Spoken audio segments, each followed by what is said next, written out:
Hi, we're looking at the Yamaha TG77 and I'd like to demo one of the cool things that this series of synthesizers can do that the DX7 can't, because the DX7 was the predecessor of this.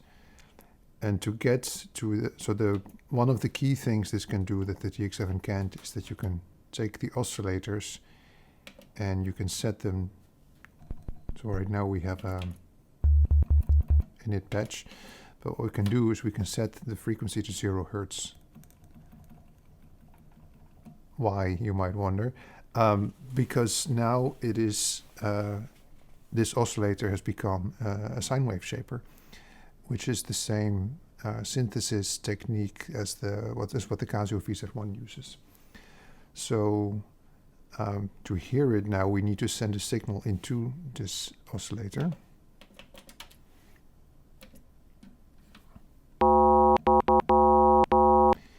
And you can change the timbre if you change the level of the oscillator.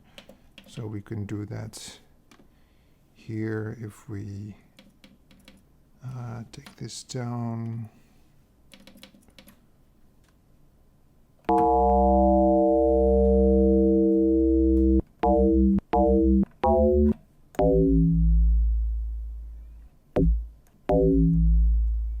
And you can hear when it reaches 0, the sound stops.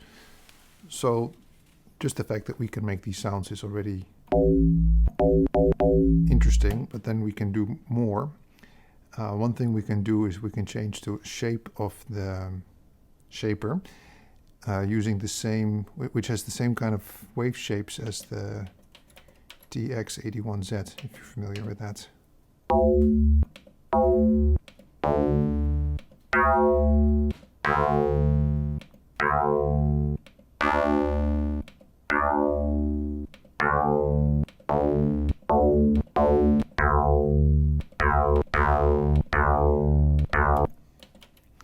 So there's a source of variety there.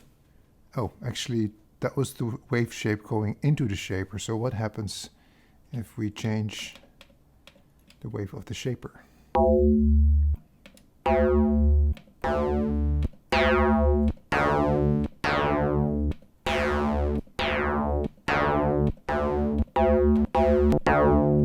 So that's different. You can play with both those things. But then one thing the Casio can do that this thing can't do over here is to use a sawtooth. But we can make a sawtooth because we can use feedback.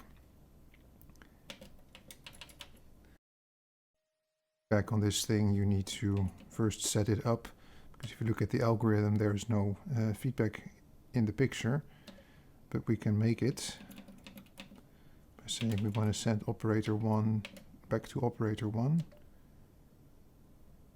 And well, it's not in the picture because they don't know how to do that, but it is now doing feedback. And now we need to change the feedback level.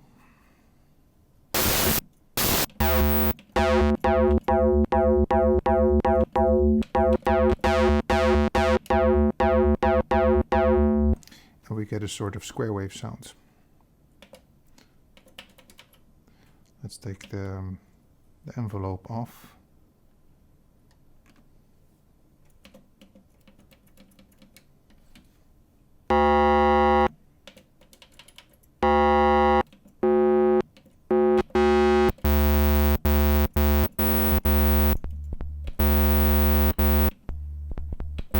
And there's this really abrupt drop in level here.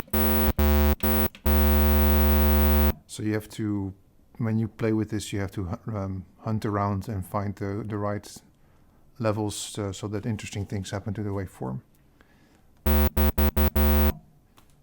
So that's giving us a square wave now. And wouldn't it be fun if we could have pulse width modulation? And there are several ways to do that. But one that I came up with today, which only half works, but I thought it sounded interesting, is to use a stack of 3 operators. So let's do that. And the trick I came up with was to make the second operator the LFO.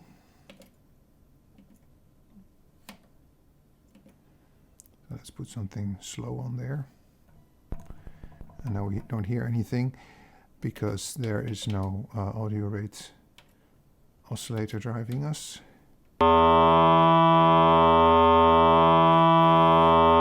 Now we're getting a sort of movement.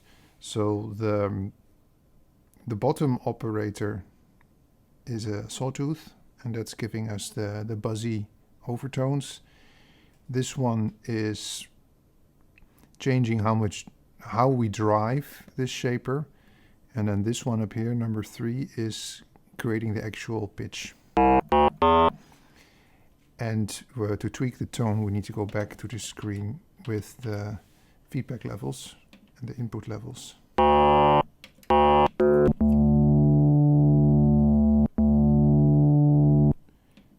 And what am I doing wrong now? Oh, we lost the feedback. Give me my feedback back.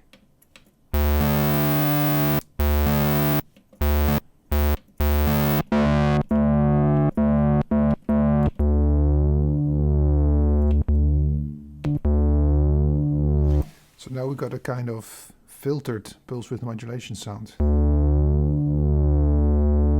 It's not literally filtered, but it sounds filtered to my ears. If I try to make it brighter, there's a point in the cycle where the sound just cuts out.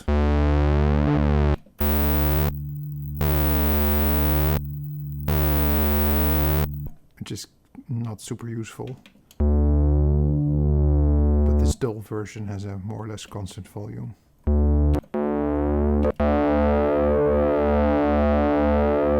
And you can make it sort of scream.